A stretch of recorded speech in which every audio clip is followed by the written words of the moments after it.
On est tout le temps en train de jongler avec des possibilités, parfois sans même s'en rendre compte. Quand on choisit un mot de passe, qu'on compose une équipe, ou qu'on rêve de gagner un jeu, on est face à un nombre de possibilités qui peut vite donner le tournis. Alors comment y voir clair? Eh bien, c'est tout l'enjeu de la combinatoire. C'est l'art de compter ce qui semble, à première vue, complètement incalculable.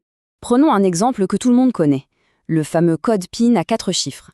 Avec les chiffres de 0 à 9, ça a l'air tout bête, mais combien de codes uniques ça représente au juste? On pourrait essayer de les lister, 0000, 0001, 0002, mais franchement, on y passerait un sacré bout de temps. Allez, on monte le niveau d'un cran, le loto. Ici, il faut choisir 5 numéros parmi 49, et on n'oublie pas le numéro chance à piocher parmi 10. Là, essayer de tout lister, c'est même pas la peine d'y penser, c'est juste impossible. Les possibilités sont gigantesques. Mais à quel point? Comment on peut mettre un chiffre précis là-dessus? Face à des nombres pareils, on pourrait se sentir un peu dépassé. Et pourtant, la méthode pour résoudre ces deux problèmes, et en fait plein d'autres, est étonnamment simple. Tout se joue sur les réponses à seulement deux questions fondamentales. Et voilà, on arrive au cœur de la méthode. Pour décrypter n'importe quel problème de dénombrement, il suffit de se poser les deux bonnes questions. Ce sont elles qui vont nous guider, notre feuille de route en quelque sorte. Les voici, ces fameuses questions. La première, est-ce que l'ordre des éléments est important? Et la deuxième, est-ce qu'on a le droit de répéter les éléments? Selon qu'on répond oui ou non à ces deux questions, on saura exactement quel calcul faire. C'est un peu notre boussole. Bon, explorons la première voie. Que se passe-t-il quand l'ordre est important et que la répétition est autorisée? Reprenons notre code PIN. Est-ce que l'ordre est important? Ah oui, carrément. Le code 1, 2, 3, 4, ce n'est pas du tout la même chose que 4, 3, 2, 1. Et la répétition, est-ce qu'elle est possible? Bien sûr. Le code 1, 1, 1, 1, ça marche très bien. On a donc répondu oui à nos deux questions. Ce scénario porte un nom en maths. On appelle ça une P-liste. En gros, ça veut dire qu'on choisit un certain nombre d'éléments, qu'on appelle P, parmi un ensemble de n possibilités, et ce, en tenant compte de l'ordre et en s'autorisant à répéter les éléments. Ok, alors comment on calcule ça? La logique est vraiment implacable. Pour le tout premier chiffre, on a combien de choix? 10, de 0 à 9. Facile. Pour le deuxième chiffre, comme on a le droit de répéter, on a encore 10 choix. Et c'est pareil pour le troisième et pareil pour le quatrième. Et ça nous amène à un principe de base hyper important, le principe multiplicatif. Pour avoir le nombre total de possibilités, il suffit de multiplier entre eux le nombre de choix de chaque étape. C'est un concept qui a l'air simple, mais qui est incroyablement puissant. C'est ce qui se cache derrière le nombre de plaques d'immatriculation ou de mots de passe possibles. Du coup, le résultat, c'est 10 puissance 4, ce qui fait 10 000.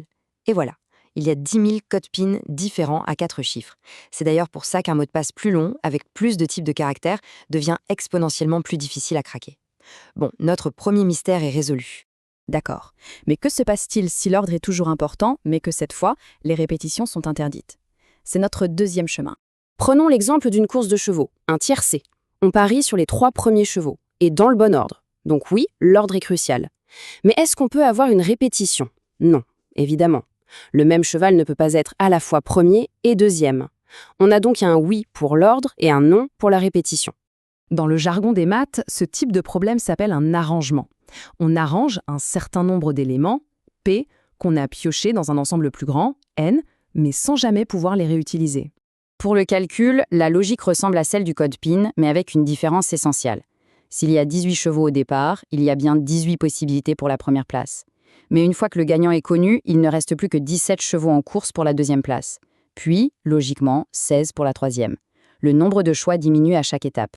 Pour gérer ce genre de calcul, les mathématiciens ont un outil super pratique, la factorielle.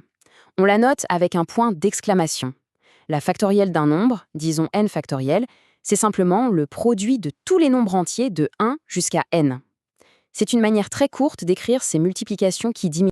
En appliquant notre principe multiplicatif, on fait 18 fois 17 fois 16 et ça nous donne 4896. Il y a donc presque 5000 ordres d'arrivée différents pour le podium. On voit tout de suite que les chances de gagner sont bien plus faibles. C'est fou comme une seule règle qui change, la non-répétition, modifie tout le résultat. On attaque maintenant la dernière voie, celle qui va nous permettre de résoudre le problème du loto. Et c'est souvent celle qui semble la moins intuitive. Le cas où l'ordre dans lequel on choisit les choses n'a strictement aucune importance. Au loto, on coche des numéros sur une grille. Est-ce que l'ordre dans lequel les boules sortent de la machine compte? Pas du tout. L'important, c'est d'avoir les bons numéros, peu importe l'ordre. Et est-ce qu'une boule peut sortir de fois? Non plus. On est donc dans la situation non et non. Ce scénario, c'est ce qu'on appelle une combinaison. Le but du jeu ici, c'est juste de choisir un groupe d'éléments. L'ordre dans lequel on les a piochés n'a aucune importance. Le point absolument crucial à comprendre ici, c'est ça. Que le tirage soit 1, 2, 3 ou 3, 2, 1, c'est le même ticket gagnant. C'est la différence fondamentale avec notre course de chevaux où l'ordre d'arrivée changeait absolument tout. Alors là, le calcul est un peu plus subtil. Comme l'ordre ne compte pas, on doit d'abord calculer toutes les listes ordonnées possibles, comme pour la course, puis on doit éliminer tous les doublons, c'est-à-dire toutes les listes qui ont les mêmes numéros mais dans un ordre différent.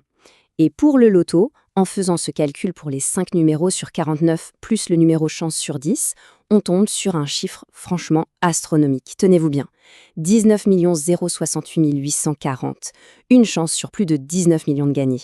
Voilà, ça remet un peu les idées en place. On a donc exploré les 3 grands chemins du dénombrement.